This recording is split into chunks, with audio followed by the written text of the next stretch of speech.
ताजमहल भारत के इतिहास की एक अनूठी इमारत है। ताजमहल जैसी चीजें इस दुनिया में बहुत ही कम है। इसे दुनिया का सातवां अजूबा भी कहा जाता है। इस शानदार स्मारक की भव्यता की तुलना में इसके पिछले इतिहास से ही की जा सकती है। ताजमहल को असल में प्रेम की निशानी का खिताब हासिल है। ताजमहल असल में कोई महल न होकर एक कब्र है जो एक शोक सम्राट द्वारा बनाई गई थी। ताजमहल संगमरमर के पत्थरों से बना एक चमत्कार है। इसको मुगल सम्राट शाहजहां द्वारा अपनी पत्नी महारानी मुमताज महल की याद में बनाया गया था। शाहजहां ने 1612 ईस्वी में मुमताज महल से शादी की थी। मुमताज महल की मृत्यु 1631 ईस्वी में उसके 14वें बच्चे के जन्म के समय हो गई थी। दुखी सम्राट ने उसकी याद में मकबरे के निर्माण के लिए सभी प्रयास किए, जिसे सार्वभौमिक रूप से पृथ्वी पर सबसे सुंदर कृतियों में से एक माना जाता है। इसको बनाने के लिए मध्य एशिया और ईरान सहित पूरे साम्राज्य से कारीगरों की मांग की गई थी, जबकि आंतरिक ढांचे के लिए ईंटें स्थानीय स्तर पर बनाई जाती थी। बाहरी सतहों के लिए सफ़ेद संगमरमर मकराना राजस्थान से लाया गया था। शुरू से ही ताजमहल को लेकर काफ़ी बवाल देखने को मिला है। ताजमहल मुगल युग का स्मारक भारतीय पुरातत्व सर्वेक्षण द्वारा संरक्षित है। सुरक्षा कारणों से कुछ दशक पहले एएसआई द्वारा ताजमहल के अंदर के कक्षों को बंद कर दिया गया था।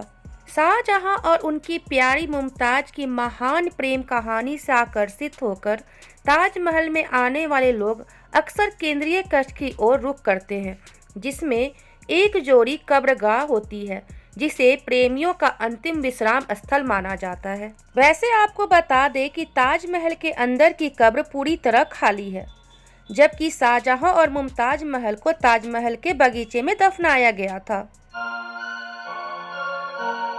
ताजमहल पूरे दिन रंग बदलता है। आश्चर्यजनक संगमरमर का बाहरी भाग सूर्योदय के समय एक गुलाबी रंग का हो जाता है।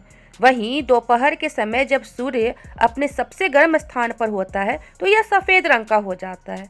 जैसे ही सूरज डूबता है तो इसका रंग तीनों के रंगों को दर्शाता है, जबकि चांदनी रातों में यह इमारत एक मंत्र मुग्ध कर देने वाली पारभासी नीली रोशनी बिखेरती है। ताजमहल की मीनारें बाहर की ओर झुकी हुई हैं, लेकिन अगर आप इसे नग्न आंखों से देखेंगे तो ये पूरी तरह सीधी दिखाई देंगी। ये झुकी मीनारें भी एक महत्वपूर्ण उद्देश्य की पूर्ति करती है। भूकंप की स्थिति में ये झुकी हुई मीनारें ताजमहल से दूर गिरेंगी और यह ताजमहल को बचाए रखेंगी। ताजमहल को फेशियल भी करना पड़ता है। जी हाँ, इसे सुनकर आप चौंक सकते हैं, लेकिन ऐसा होता है। प्रदूषण और उम्र के कारण ताजमहल का संगमरमर पहले सा चमकीला और सफ़ेद नहीं रह गया। इस समस्या का समाधान करने के लिए पिछले 3 दशकों से ताजमहल को फेशियल किया जा रहा है, ताकि इसके दीवारों पर जमी हुई गंदगी को साफ किया जा सके। इसे साफ करने के लिए मुल्तानी मिट्टी का मिश्रण इस्तेमाल किया जाता है। ताजमहल किसी भी अन्य स्मारक के समान काफ़ी रहस्यमयी है। इसमें भी कई रहस्य प्रविष्टियां और कमरे हैं जो शाहजहां के काल से अब तक बंद हैं। विशेषज्ञों द्वारा किए गए शोध के अनुसार इन कमरों से इस बात का प्रमाण मिलता है कि यह मकबरा भगवान शिव का एक मंदिर था। वहीं कुछ लोग इस बात का भी दावा करते हैं कि इनके अंदर भारी भरकम खजाना भरा हुआ है।